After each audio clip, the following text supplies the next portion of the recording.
இருந்துச்சு அந்த நடிகை வந்து உங்களை நேருக்கு நேர் சந்திக்க தயார்னு அவங்க. அதை தான் நானும் கூப்பிடுறேன், வர சொல்லுங்க அப்படின்னா. அவங்கள வர சொல்லிட்டு என்னை கூப்பிடணும், அவங்கள வர சொல்லிட்டுல கூப்பிடணும். சார் இப்ப 2 நாட்களுக்கு முன்பு கூட உங்க ஆட்கள் சந்திச்சுதான் அவங்க நேற்று சொல்லியிருக்காங்க. எங்க ஆட்கள் சந்திக்கணும் இல்லை, சந்திக்க வாங்கன்னு அவங்க கூப்பிட்டுருக்காங்க.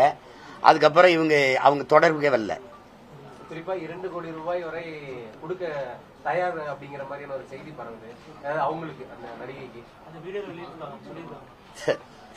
சொல்லிக்கிற வேண்டியது ஏதோ சொல்லிக்கிற வேண்டியதான். நீங்க திருமணம் ஆயிடுச்சு, 7 முறை கருக்கழிச்சிருச்சு அப்படிலாம் நீங்க பாத்தீங்கன்னா, ஒரு ஆண்டுக்குள்ள 7 முறை கருக்கழிச்ச சாதனையால நானா தான் இருப்பேன்.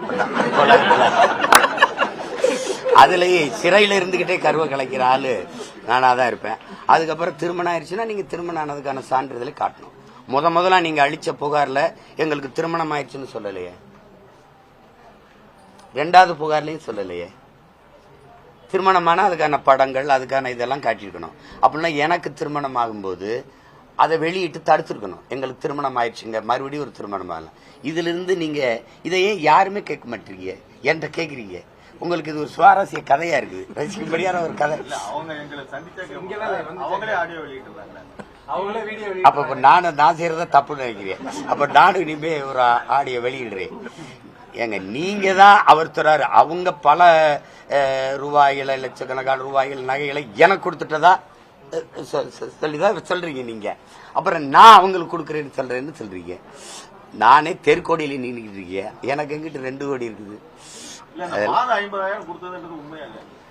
அதாவது அவங்க என்னன்னா ஒரு காலகட்டத்தில் எங்களுக்கு ரொம்ப இதாயிருச்சு, 15 வருஷம் கழிச்சு சாக போறோம் அப்படின்னு எனக்கு எங்க வீட்டுல வேலை செஞ்ச ஒரு பையன், அந்த காலம் வேலை செஞ்சவனை பிடிச்சி அழுது இது பண்ணி அந்த குரல் செய்தியை கேட்டோன்னே சரி இப்போ ஏதாவது கொடுத்து உதவுங்கன்னு சொன்னேன்.